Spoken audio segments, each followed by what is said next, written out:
안녕하세요. 오늘은 포워딩 회사의 장점과 단점에 대해서 얘기를 해볼까 합니다. 이건 물론 저희 개인적인 의견이기 때문에 그냥 참고용으로만 봐주셨으면 좋겠습니다. 우선 저는 원래 포워딩 회사를 올 생각이 없었거든요. 올 생각이 없었다기보다는 포워딩이 뭔지도 잘 몰랐어요. 근데 제가 일본어를 전공을 했어가지고 언젠가는 무역회사에서 일을 하고 싶다라는 생각을 해서 첫 회사에 이제 면접을 보러 갔었는데 그게 무역회사인 줄 알고 갔던 거죠. 어리석게도. 그러다가 어쩌다 보니 합격을 해서 이제 포워딩 업계에 발을 들이게 된 케이스입니다. 근데 지금 같이 회사 다니는 친구들 중에서도 이런 케이스가 많더라고요. 자기도 무역회사인 줄 알고 지원했다가 저처럼 포워딩 업계에 발을 담그게 된. 어쨌든 제가 이 포워딩 업계를 다니면서 느꼈던 장점과 단점에 대해서 얘기를 해보고자 합니다. 우선 장점부터 말씀을 드릴게요. 첫 번째는 언어 능력을 충분히 활용할 수 있다는 겁니다. 저 같은 경우에는 일본어를 전공을 했고 대학 시절부터 꾸준히 영어 공부도 했기 때문에 지금 영어랑 일본어를 충분히 활용하고 있습니다. 보통 메일로 쓰는 거는 한국인 화주한테 쓰는 거 아니고서야 다 영어로 써요. 그래서 업무의 한 50%는 영어 메일을 쓰고 50%는 뭐 한국어 메일을 쓰는 것 같아요. 근데 저 같은 경우에는 일본계 회사고 제가 또 일본 지역을 많이 담당하고 있어서 뭐 일본어로 전화를 거의 50%는 일본 전화인 것 같아요. 일본어로 전화를 하고 메일은 영어로 쓰고 이런 식으로 언어 능력을 충분히 활용할 수 있어요. 두 번째는 일자리가 많다는 점입니다. 포워딩 업계가 솔직히 이직률이 되게 높아요. 진짜 저희 회사만 해도 지금 1년도 안 됐는데 퇴사자가 거의 9명이거든요. 물론 이게 단점이긴 하죠. 일이 힘드니까 사람들이 빨리 나가고 회전율이 높은 건데 어떻게 보면은 일자리가 많아서 자신의 능력만 있다면 어디든지 일을 할 수 있다는 점, 그거는 좀 좋은 것 같아요. 그리고 세 번째, 전문적이라는 점. 제가 포워딩을 다니면서 느꼈던 게, 이 일은 진짜 아무나 할 수 있는 게 아니다. 진짜 전문성이 있어야 되는구나 라는 생각을 했어요. 솔직히 일반인들한테 뭐 디오가 뭐냐, 뭐 디머리지 디텐션이 뭐냐, 뭐 항공사 반입, 뭐 COI 반입 등등 이런 용어를 얘기를 해도 아무도 모르잖아요. 무슨 뜻인지조차 추측조차 할 수 없잖아요. 그것처럼 어느 정도 경력과 어떤 지식이 있어야 할 수 있는 일이라서 전문적인 일이라서 좋은 것 같아요. 그리고 네 번째, 그리고 여성들이 많다는 점입니다. 예전에 다녔던 회사도 그렇고 지금 다니는 회사도 그렇고 거의 90%가 여성분들이세요.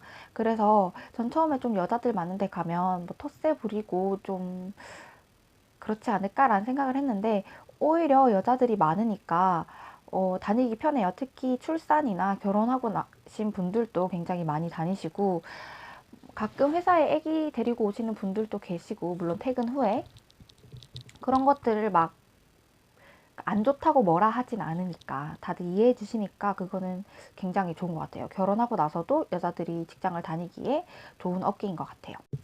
그리고 단점에 대해서 얘기를 드리자면 첫 번째로 야근이 많아요.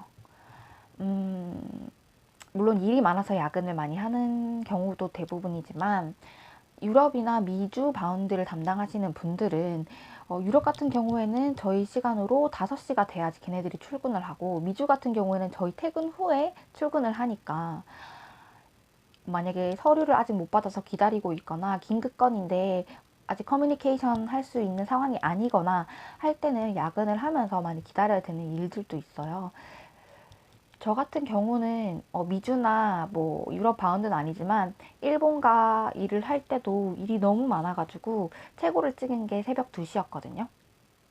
새벽 2시에 이제 택시도 겨우 잡아서 집으로 가는데 이게 진짜 무슨 부귀 영화를 누리자고 내가 이러고 있지? 라는 생각이 들 정도로 굉장히 야근이 많아요. 물론 그것도 되게 물량이 많은 시기에 새벽 2시까지 일을 했지만 전체적으로 좀 이 업계가 야근이 많은 편입니다. 그리고 두 번째, 의뢰 입장입니다. 저희 고객인 화주한테는 당연히 의뢰 입장인 거고 그리고 우리가 이용하고 있는 선사나 항공사 같은 경우에도 어떻게 보면 우리가 갑이잖아요. 우리가 쓰고 있는데. 근데도 선사와 항공사의 말을 따를 수밖에 없는, 그래서 중간에서 이러지도 저러지도 못한 상황이 많아서 굉장히 스트레스 받을 일이 많이 있어요. 그래서 많은 분들이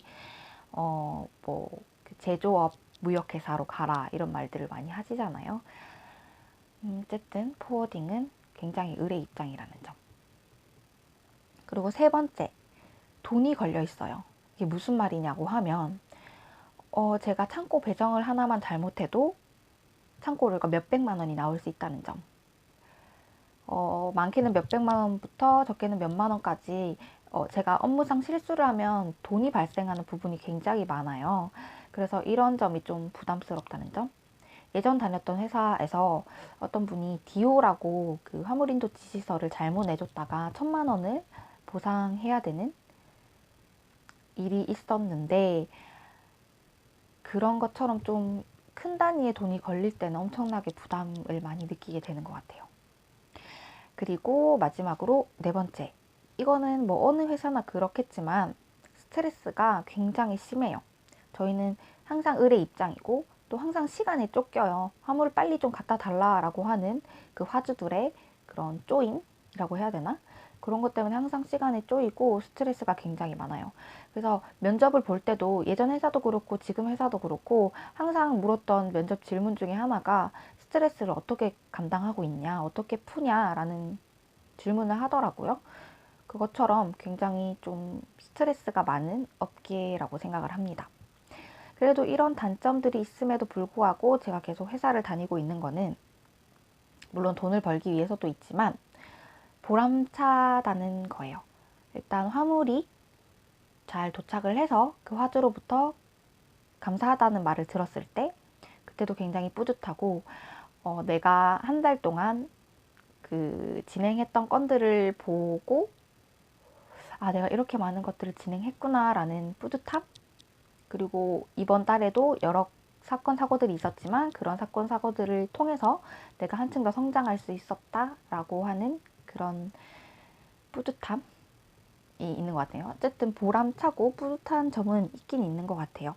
그래서 제가 계속 다니고 있는 이유이기도 합니다. 이거 외에도 여러 장단점이 있는데 제가 느꼈던 가장 대표적인 것들은 이런 것들이기 때문에 오늘은 여기까지만 하겠습니다. 감사합니다.